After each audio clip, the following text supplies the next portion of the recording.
हरे कृष्णा। भगवान श्री कृष्ण की कृपा सदा आप पर और आपके परिवार पर बनी रहे।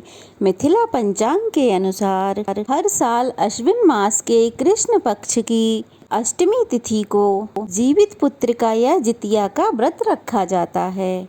इस व्रत की शुरुआत नहाय खाए से होती है और माताएं अपनी संतान के लिए सुख समृद्धि उज्जवल भविष्य की कामना से इस व्रत को रखती हैं। इस व्रत को निर्जला रखा जाता है।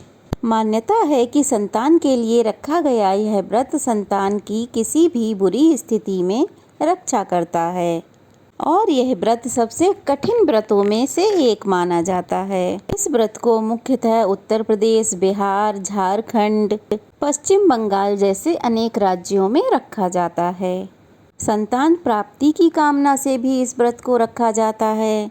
तो चलिए ऐसे में आज के वीडियो में हम जानेंगे कि साल 2024 में जितिया का व्रत कब रखा जाएगा, इसकी पूजा विधि क्या है और इस दिन का क्या महत्व है।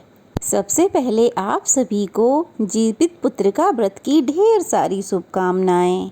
इस व्रत में महिलाएं 3 दिनों तक व्रत रखती हैं और इस व्रत को निर्जला रखा जाता है। सप्तमी तिथि के दिन नहाए खाए और अष्टमी तिथि के दिन निर्जला उपवास रखकर नवमी तिथि के दिन व्रत का पारणा किया जाता है। इस व्रत में शाम के समय मुख्य पूजा की जाती है और व्रत से जुड़े नियमों का ध्यान रखा जाता है, तभी ये व्रत पूर्ण माना जाता है। इस दिन सूर्य देव की पूजा भी की जाती है और उन्हें चने और बाजरे से बने व्यंजन अर्पित किए जाते हैं। व्रत रखने वाली स्त्री को इस दिन किसी भी वस्तु को काटना नहीं चाहिए और ना ही कटे हुए फल और सब्जी का इस्तेमाल करना चाहिए। किसी भी जीव हत्या पाप माना जाता है और इस दिन व्रती महिला को किसी भी तरह की चाकू, कैंची, नुकीली चीज़ों का इस्तेमाल नहीं करना चाहिए। इस व्रत को रखने से पहले नोनी का साग खाने की परंपरा है। ऐसा कहा जाता है कि नोनी के साग में कैल्शियम और आयरन भरपूर मात्रा में पाया जाता है, जिसके कारण व्रती के शरीर में पोषक तत्वों की कमी नहीं होती।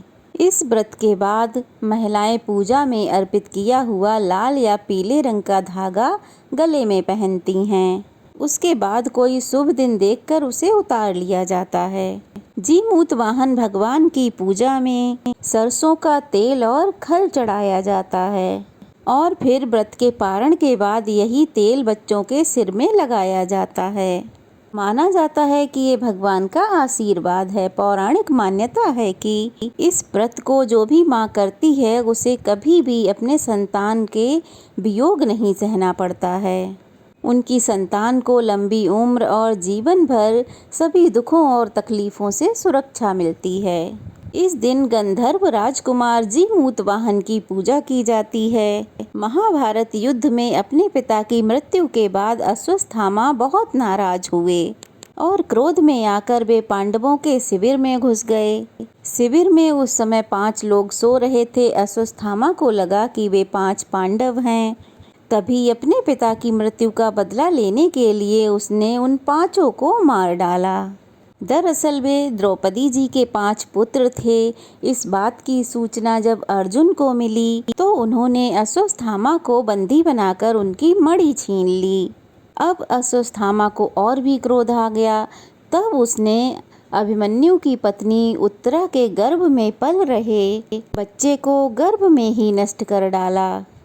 भगवान श्री कृष्ण ने तब अपने सभी पुण्यों का फल उस उत्तरा की अजन्मी संतान को देकर उसे फिर से जीवित कर दिया। मरकर पुनः जीवित होने के कारण उस बच्चे का नाम जीवित पुत्रिका रखा गया। तभी से जीवित पुत्रिका व्रत रखने की मान्यता है। बेटा हो या बेटी, आप अपनी संतान के लिए यह व्रत रख सकती हैं। व्रत के दिन प्रातःकाल उठकर स्नान आदि से निवृत्त होने के बाद सूर्य देव की उपासना करनी चाहिए।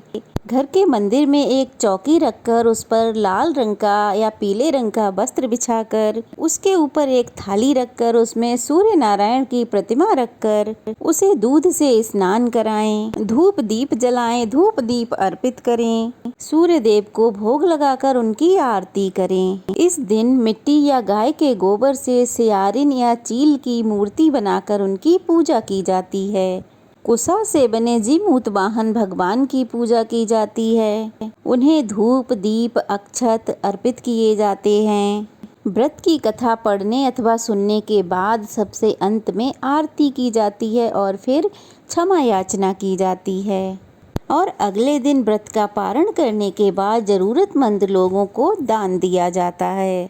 इस बार साल 2024 में नहाए खाए 24 सितंबर दिन मंगलवार को और निर्जला व्रत रखा जाएगा 25 सितंबर बुधवार को और जितिया व्रत का पारणा 26 सितंबर गुरुवार के दिन किया जाएगा। अष्टमी तिथि प्रारंभ होगी 24 सितंबर मंगलवार दोपहर 12:40 से और 25 सितंबर बुधवार दोपहर 12:11 पे समाप्त होगी। तो इसलिए इस बार 25 सितंबर बुधवार को जितिया का व्रत रखा जाएगा। जितिया व्रत की पूजा का जो शुभ मुहूर्त है, चलिए वो जान लेते हैं। सुबह की पूजा करने का शुभ मुहूर्त है सुबह 6:10 से लेकर 9:12 तक और शाम की पूजा का शुभ मुहूर्त रहेगा शाम को 6:14 से 7:26 तक। नौमी तिथि प्रारंभ होगी 25 सितंबर बुधवार दोपहर 12:12 से और नौमी तिथि समाप्त होगी 26 सितंबर गुरुवार दोपहर 12:25 पे। इस दिन सूर्योदय सुबह 6:20 पर होगा। तो व्रत का पारणा किया जाएगा 26 सितंबर गुरुवार सुबह 6:21 से 8:23 के बीच में। जितिया व्रत में एक दिन पहले यानी कि नहाए खाए वाले दिन मछली खाकर अगले दिन व्रत रखा जाता है। ऐसा माना जाता है कि मछली खाकर व्रत रखना शुभ होता है, लेकिन वहीं पर जो लोग शाकाहारी हैं उन्हें मछली बिल्कुल नहीं खानी चाहिए। वैसे तो इस व्रत को 24 घंटे तक निर्जला ही रखा जाता है, लेकिन वहीं कुछ महिलाएं ऐसी भी हैं जो बिना जल के नहीं रह सकती, तो वो जल ग्रहण करके इस व्रत को रखती हैं।